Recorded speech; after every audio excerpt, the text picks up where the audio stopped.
पाठी राखा राजयाची कांता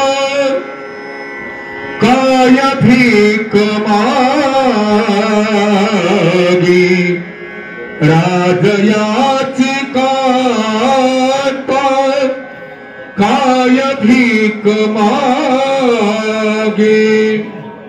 मनाची जोगे सेठी पावे मनाची जोगे सिद्धी पावे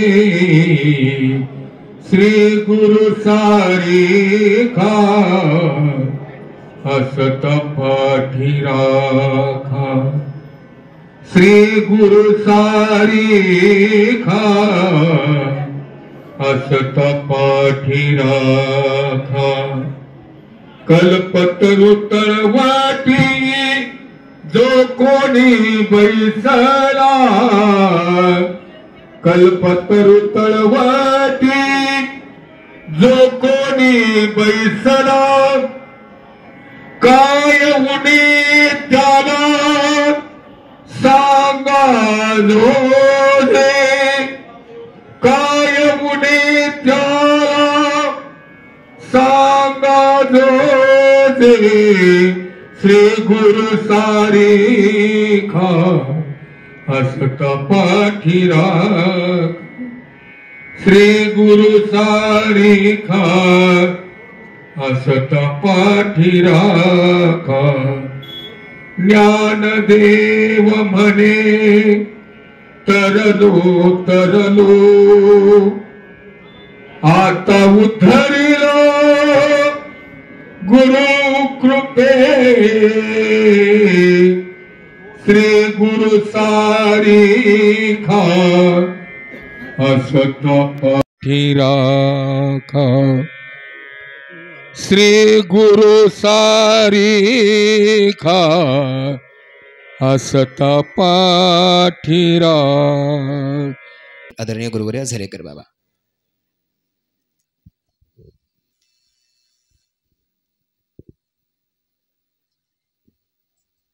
श्री संताची माथा चरणावरी साष्टांग एकरी दंडवत। आजच्या या भव्य आणि दिव्य या कार्यक्रमासाठी आपल्या संपूर्ण तालुक्यातील वारकरी आणि महंत भास्कर गिरीजी महाराज, रामभाऊजी महाराज राऊत, हरिभक्तीपरायण मीराबाई, सगळ्यांचे नाव घेणं शक्य नाही, उपस्थित आहेत। असा अतिशय असा गोड हा कार्यक्रम आहे। व्यक्ती माझा काही व्यक्तीशी परिचय नाही देवीदास महाराजांच्या बरोबर, पण ऐकून आहे थोडा, अलीकडं ऐकायला आलं ते बी की त्यांच्या ठिकाणी निष्कामता हा गुण अतिशय महत्त्वाचा आहे। आणि मंदिर जे उभारलं तर ते बाबांच्या ठिकाणी जी पराकोटीची निष्कामता होती त्यामुळेच हे थोडं खात पडलेलं, लिवडुंगात पडलेलं हे जे स्थान हे प्रसिद्धीला आलं, हे बाबाच्या त्यागामुळे आलं। बाबांनी त्यांच्या ह्याच्यात लिहिलेलं आहे की बा 1939 साली पहिली वर्गणी बाबाची स्वतःची जमीन विकून 2500 रुपये वर्गणी स्वतःची आहे। काही महाभाग असे पाहायला मिळतात मंदिर बांधता बांधताच जमीन घेतात, पण बाबांनी त्याग केलेला आहे। बाबाच्या त्यागामुळे फार त्याग, उगा एकच उदाहरणं बरेच आहे माझ्याकडे त्यांचे। आता मी लहानपणापासून त्यांच्या 1954 सालापासून त्यांचे कीर्तन ऐकत होतो। बाबांना आणून घातलं गाडी बैलात याच्यामध्ये घोडेगाव स्टँडवर, आणि येणे जाण्याची खर्च म्हणून 5 रुपये दिले। बाबांनी अरे 4 रुपये 65 पैसे दे। भाऊ काय 35 पैसे ते, तुला सांगतो ना सुट्टे करून आण। खवळले बाबा, सुट्टे करून आणले, 35 पैसे सुद्धा वाढवून घेतले। इतकी पराकोष्टीची निष्कामता, अशी उदाहरणं बाबाची किती देता येतील मला उगा आपलं 1 मिनिटात घ्यायचं आहे आटपून. मी काय फारसा इतका बोलणार नाही अशा सभेमध्ये. तुम्ही फार मोठी मोठी मंडळी आहात, महाराज बसलेले आहे समोर, तेव्हा महाराजांनाच नमन करतो. आता पहिल्यांदा एक काय म्हणतात ना, हत्ती के पाव में सबके पाव, तसं महाराजांना नमन करून आणि मी थोडंसं 2 शब्द बोलतो बडे आशीर्वाद पर. जय जय भास्करगिरी निर्मळ, काम क्रोधाचा लागू निधी मळ, लोक उद्धाराची तळमळ, असे केवळ मनी त्यांच्या. असं त्यांना नमन करतो. त्याचप्रमाणे रामभाऊजी महाराजांना नमन करतो. आणि 1-2 शब्द बोलतो फक्त 1 मिनिटाच्या आतच, की या ठिकाणी व्यक्ती जी निवडली तर ती काय असतं, परमार्थ करणाऱ्याला परमार्थालाही फार विघ्न आहेत.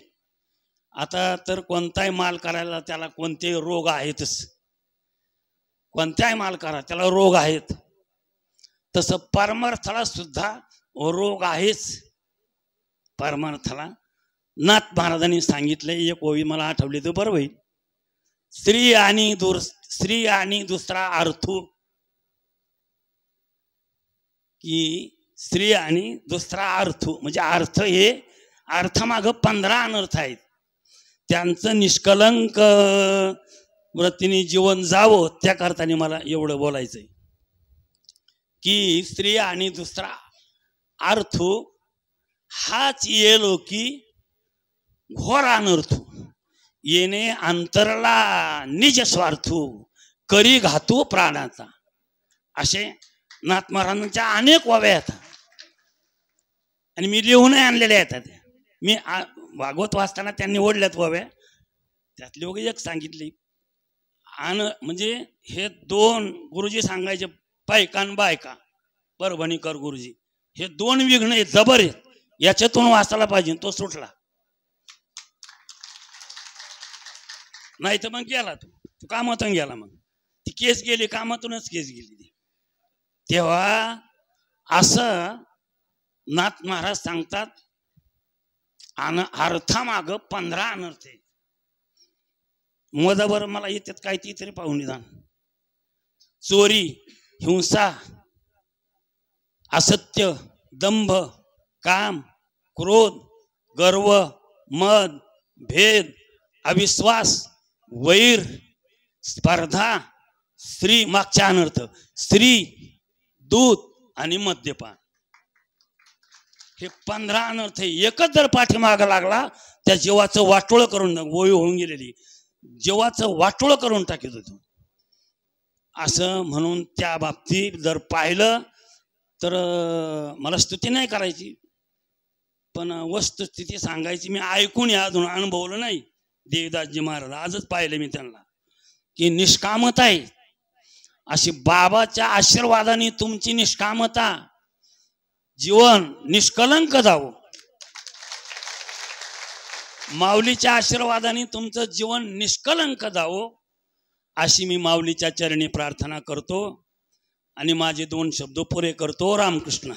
धन्यवाद. यानंतर आदरणीय पूजनीय गुरुवर्य महंत भास्कर गिरजी बाबा आपल्याला या ठिकाणी आशीर्वाद देतील. असं करून ठेवा, आशीर्वाद द्यावा हाची मज.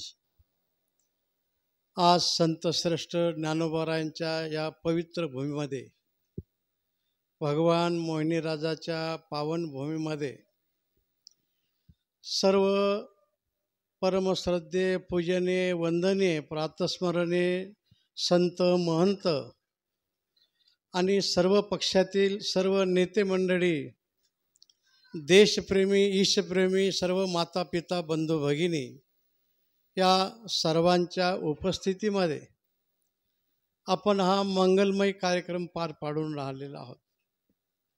ज्यांच्या कृपाआशीर्वादाने आपण हा कार्यक्रम पार पाडून राहिलो, आपलं सर्वांचं श्रद्धास्थान. आताच पूजेने झरेकर बाबांनी सांगितलं, बाबांची आठवण करून दिली. आजही जरी आपण कुठल्याही दगडाला कान लावला तर तो दगड सांगू शकेल की बाबांनी माझ्यावर खूप नजर टाकलेल्या, मला डोळे भरून पाहिलं आणि नंतर मला या जागेवर स्थानापन्न केलं. खूप कष्टातून हे सगळं तयार केलेलं आहे. सर्व ग्रामस्थ मंडळींनी, सर्व पक्षातील नेत्यांनी आणि सर्व जाती धर्मातील बांधवांनी भरभरून सहकार्य केलेलं आहे आणि त्या सहकार्याचंच फळ हे आपल्याला पाहायला मिळतं. देवस्थान हे परिसराचं, गावचं जरी असलं तरी हे समाजाच्या उत्थानाचं धर्मकार्य असते. समाज म्हटलं की त्याच्यामध्ये जात आहे, धर्म आहे, पंथ आहे, पक्ष, उपपक्ष, अनेक भेद आपल्याला दिसतात.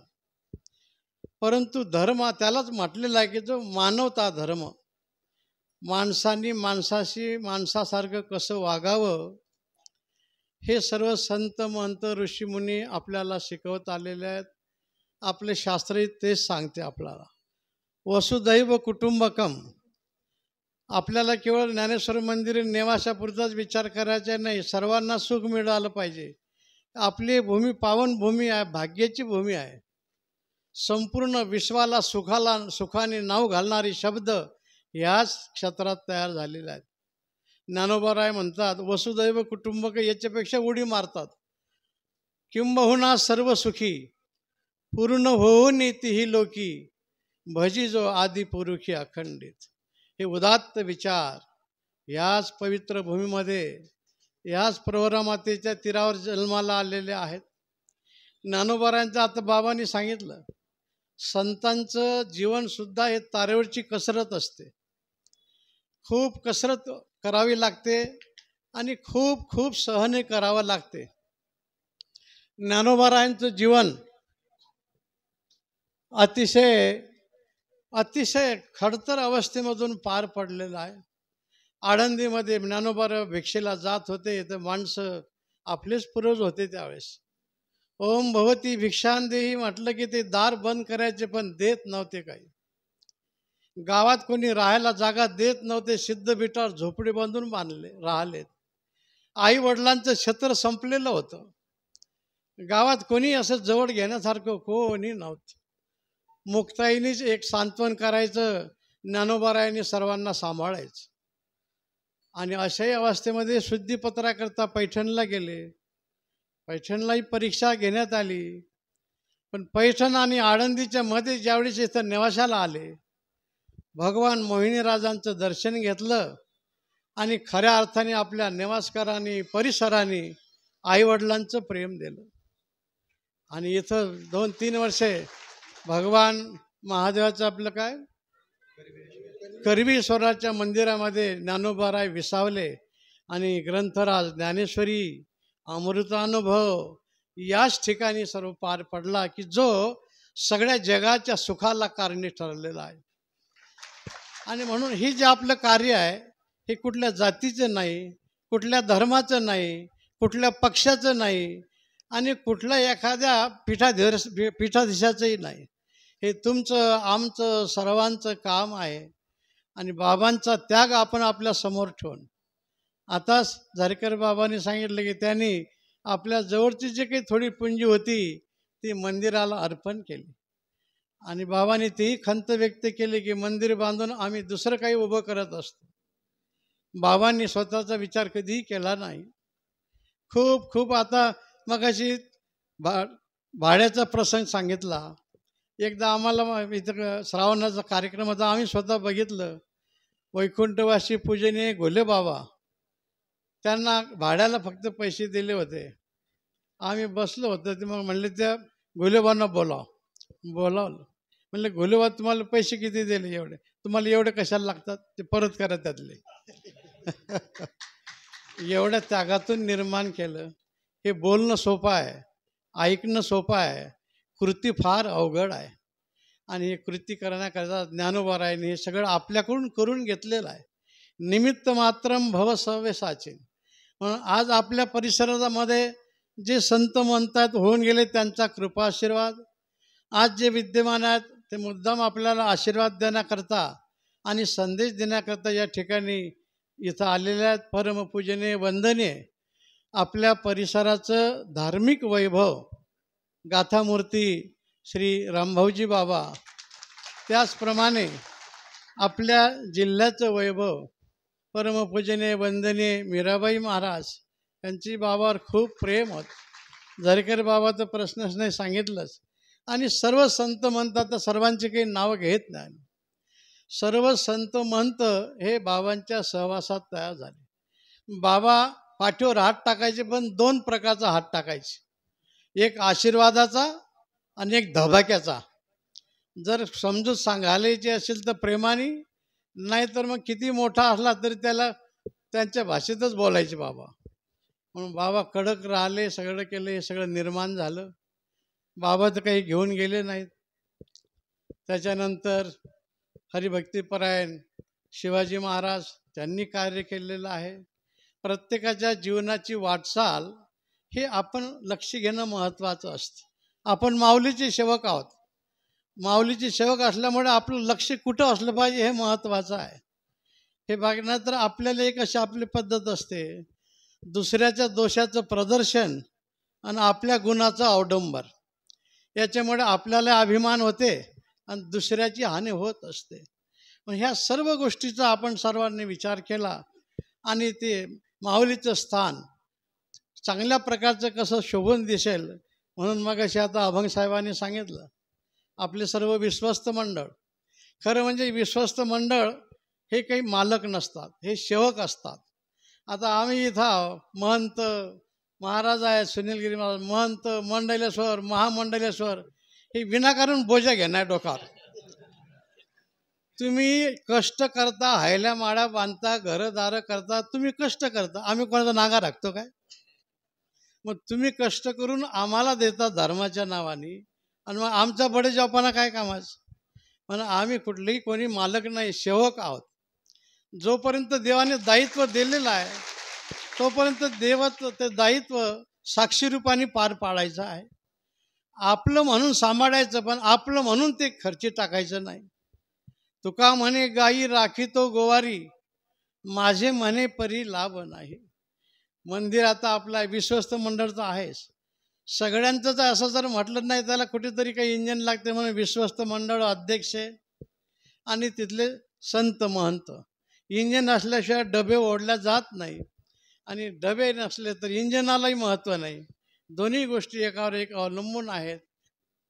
म्हणून बाबा इथं होते, बाबांच्या नेतृत्वाखाली काम झालं. कळत नकळत कधी कधी काही काही गोष्टी घडतही असतात. बाबाच एकदा बोलले होते, बाबा म्हणले कोणीतरी महिला इथं राहायची म्हणत होते, पारायण करायचं काहीतरी. मग त्यावेळेस आपला नियम होता कोणी फार राहायचं नाही, ते ऐकत नव्हती. बाबा म्हणले 2 मारले, म्हणले 2 पाठीत चांगले चाबूक. आणि बाबाची भाषा बोलतो बरं का, माफ करा आता आमच्या सारख्याने बोलू नये. बाबा म्हणले मी काठीचं मारली, पण मनात विचार केला की वंशात चूक झाली कडे आपल्याकडून, बाबा म्हणायचे. पण म्हणले झाली तर झाली, माऊली सांभाळून देतील. पण नियम जर कोणी सांभाळत नसेल तर मग त्याचा काय विभाग. म्हणून नियमात राहिलं पाहिजे. तुम्ही सोन्याने मडवा, आणखीन गालीचे टाका, काय करायचे ते करा, पण त्याला भक्तीची आणि अध्यात्माची जर जोड नसेल तर कडवटपणा निर्माण होईल. म्हणून अवस्था आणि व्यवस्था 2 बाजू आहेत. आपले हे सर्व पक्षातील नेते मंडळी ज्या ज्या वेळेस ज्या ज्या पक्षाचं नेतृत्व असेल त्या त्या पक्षाला आपण धन्यवाद देत आलो. जे जे कोणी पुढे येत राहतील त्यांनाही धन्यवाद देत राहू. म्हणून पक्ष हे नेते मंडळी व्यवस्था लावण्याकरता असतात. आता मग अशी साहेबांनी सांगितलं, आमदार साहेबांनी, गडाख साहेबांनी, की पाठीमागे गार्डन वगैरे झालेलं आहे. आपण किती वर्गणी केली काय होऊ शकत नाही एवढं. म्हणून हे व्यवस्था करणं त्यांचं काम आहे. आणि पुन्हा आता मागच्या 2 महिन्यापूर्वीच मला वाटते आपल्या जिल्ह्याचे पालकमंत्री सन्माननीय श्री नामदार विखे साहेब त्यांनीसुद्धा बराचसा निधी मंजूर केलेला आहे. आता निधी किती मंजूर झालेला आहे हे आपल्याला माहीत आहे, पण काम होईल त्यावेळेस आम्ही सांगू की एवढा झाला मंजूर. निधी मंजूर होते, पण मंजूर झालेला निधी सर्व लागत नसते.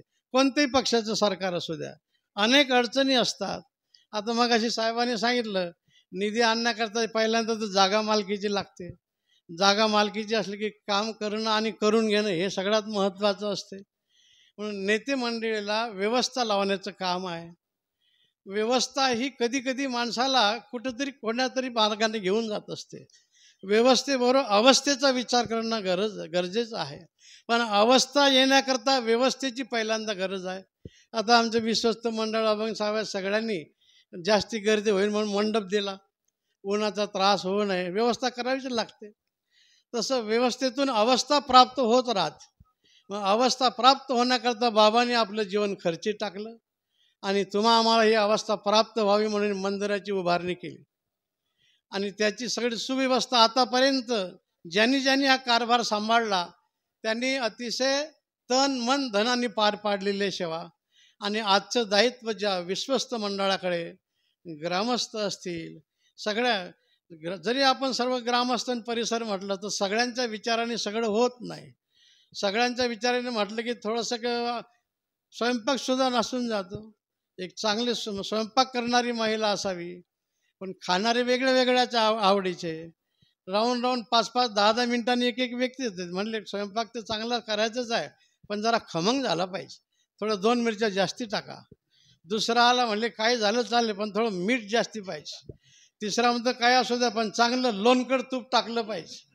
मग तेवढंच तूप, तेवढंच तेल, तेवढंच खारड, तेवढंच सगळं काय असेल मीठ, तर जेवण होईल का चांगलं? तर त्याच्याकरता एक करा, सगळ्यांच्या आवडीनिवडी जशा असतील तशा असू द्या, पण ज्यांच्या हातात स्वयंपाक करायचं सूत्र सुचवलेलं आहे ते तुम्हाला आवडेल असं करतील आणि तुमची चांगली भूक भागेल अशा प्रकारचं काम करतील.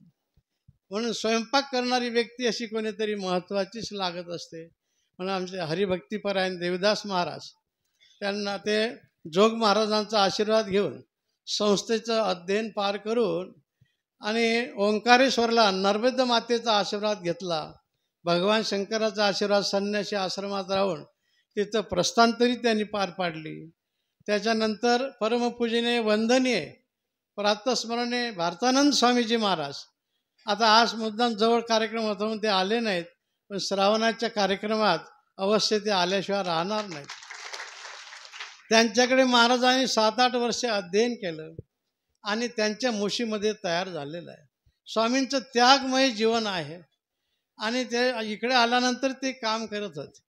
बरेचसे आश्रम झाले. महाराजांना आम्ही 2-3 वेळ म्हटलं की आपल्याला आश्रम तिथे चांगला झाला पाहिजे, पण ते महाराज काही कोणाला म्हणत नाहीत, काही होत नाही. म्हणून माऊलीने काय केलं, आता अभंग साहेबांना सांगितलं, मग अशी त्या मातोश्रीचं नाव घेतलं, त्यांच्या कानात सांगलं की आमच्या देवदास महाराजचं नाव सांगा.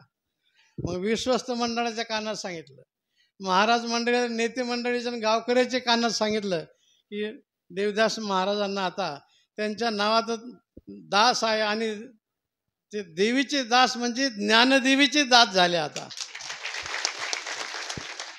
काल परवा आमची गाठ झाली, ते म्हणले माझ्या नावातच दास आहे.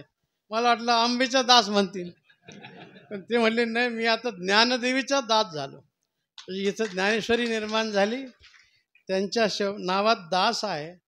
त्यांना जरी घेतलं आपण महंत बनवलं, हे व्यवहाराकरता लिहावं लागते, बोलावं लागते. जो दुसऱ्याची मनोगत जाणेल तोची महंत, समर्थाने व्याख्या केली. दुसऱ्याचं मनोगत जागून दुसऱ्याला आनंद होईल असं जगतो तो खरा महंत असतो. म्हणून आता ही या इथल्या कार्याची धुरा देवदास महाराजांच्या खांद्यावर सर्वांनी दिलेली आहे आणि ते समर्थपणे पार पाडतील आपल्या आशीर्वादाने. ते तुमचं लेकरू आहे, तुम्ही आईबाप आहात, तुम्ही प्रेमाने सांगा. आणि दुसऱ्या शब्दाने सांगितलं की मग लहान मुलगा म्हटलं की त्याला रडू आल्याशिवाय राहत नाही. म्हणून सांभाळही झाला पाहिजे आणि देवस्थानची प्रगती झाली पाहिजे. या दोन्ही गोष्टीचा आपण विचार करायचा आहे. आणि तुमच्याही जीवनात ज्या वेळेस अडचण येतील त्यावेळेस लेकरू म्हणून लेकरू राहत नाही. कधी कधी मुलंसुद्धा बापाला समजून सांगत असतात आणि तेही सुद्धा वेळ प्रसंगी आपल्याला समजूतदारपणाचे धडे देतील. आणि आपल्याला केवळ आपल्या निवासाचंच वैभव नाही, तर आपल्या परिसराचं, आपल्या देशाचं हे सांस्कृतिक वैचारिक वैभव आपल्याला दृढ करायचं आहे. आणि ते करण्याकरता महाराजांची नियुक्ती एवढ्या सर्व संत महंतांच्या उपस्थितीमध्ये. मग असे अभंग साहेब म्हणले, कोणाला निमंत्रण नाही, फोन फक्त केलेत, कोणी आपल्या मोबाईलवर पाहिलेलं आहे. हे सगळं झालेलं आहे. आणि हे सगळं आपलं झाल्यानंतर आज हा कार्यक्रम पार पडला आम्ही जरा सविस्तर बोललो.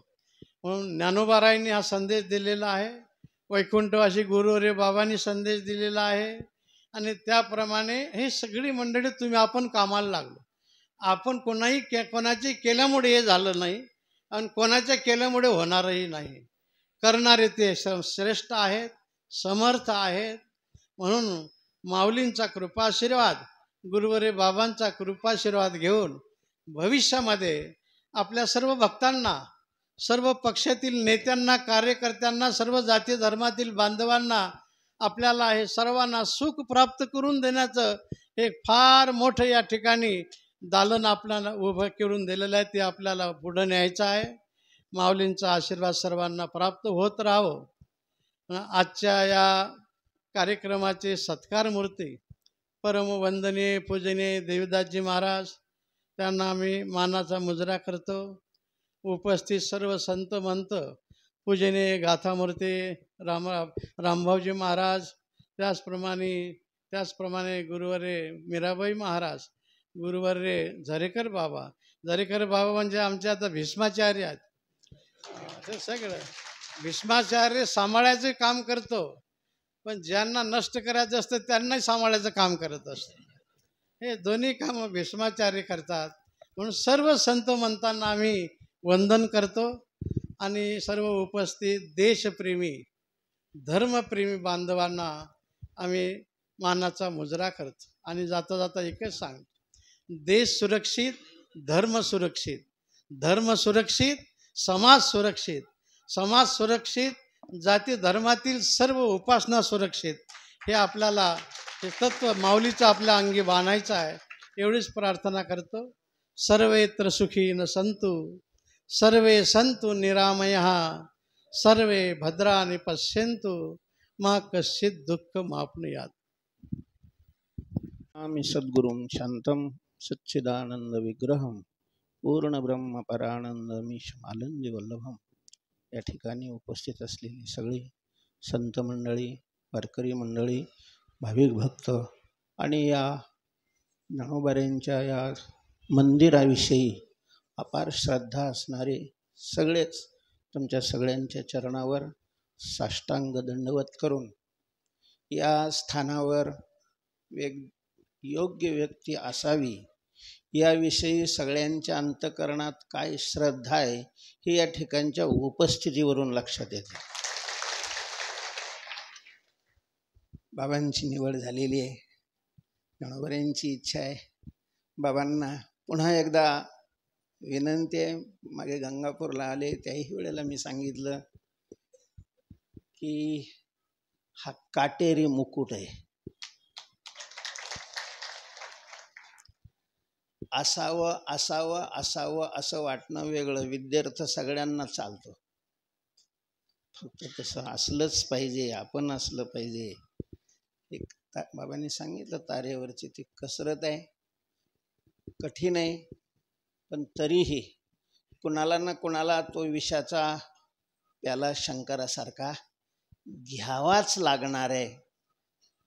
कारण हे स्थळ अति अति अति श्रेष्ठ आहे. महाराष्ट्राला नव्हे, भारताला नव्हे, जगाला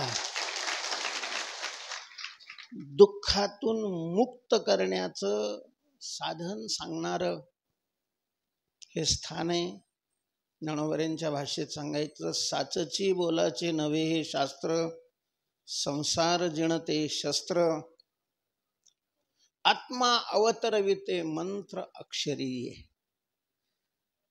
दोन भाग असतातच. एक संसार भाग आहे, दुसरा परमार्थ भाग आहे, लौकिक आहे, आध्यात्मिक आहे. लौकिकाचा भाग भरपूर पुढे गेलेला आहे. इथं खरं तर आता देवदास महाराजांना विनंती आहे माझी, तुम्ही परमार्थाचा भाग विशेष रूपाने पुढे घ्या करा. बाकीचं पाहण्याकरता आहेच ही मंडळी, यांना काही अध्यात्मात जास्त पुढं तेवढा रस नसतो. हे संसारातलेच आहे, हे संसारच करणार आहे, याच्यातच त्यांना गोडी आहे. तो भाग त्यांच्याच डोक्यावर द्यायचा आणि आपण आपली साधना स्वतः पुढं होऊन आपल्यासह अनेक जी मंडळी आहे, श्रद्धावान मंडळी, त्यांना बरोबर घेऊन पारमार्थिक श्रद्धा खूप वाढवावी.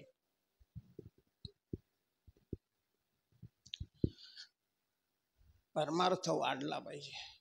परमार्थ आणि संसारामध्ये जमीन आसमानचा फरक आहे आणि हा किमान जो ड्रायव्हर आहे त्याच्या लक्षात आला पाहिजे. परमार्थ काय आहे आणि लौकिक संसार काय आहे, आणि मग त्याच्यामध्ये प्राधान्य हे सोडून बी देता येत नाही. वारकरी संप्रदायाचं असं आहे की हे सोडून नाही, याला धरून, पण धरत असताना कमलाच्या फुलासारखं त्याच्यात राहायचं आणि त्याचा संबंध ठेवायचा नाही, अलिप्त अशा प्रकारचं राहून. त्यांना मी सांगितलं तुम्ही निघण्याची तयारी करूनच तिथं जा.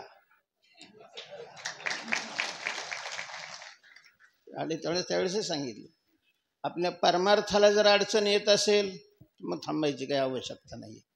पण तशी इथं नाही अनुभव. परमार्थाला सगळेच खूप सगळ्या दृष्टीनं सहकार्य करणारे मंडळी आहे. त्यामुळं त्यांनी परमार्थाची शक्ती वाढवावी. आपली पारमार्थिक शक्ती वाढली तर मग परमार्थ शक्ती पुढं तिला प्रतिबंध करणारी जगात कोणतीच शक्ती नाही, कोणतीही शक्ती नाही. परमार्थ ज्या वेळेला आपला परमार्थ कमी पडतो त्यावेळेला मग हे अडथळी, हे विघ्न येतात. तेव्हा एवढं बोलून माऊली त्यांना सद्बुद्धी देतील अशी माऊलींच्या चरणी प्रार्थना करून मी माझे 2 शब्द संपवतो.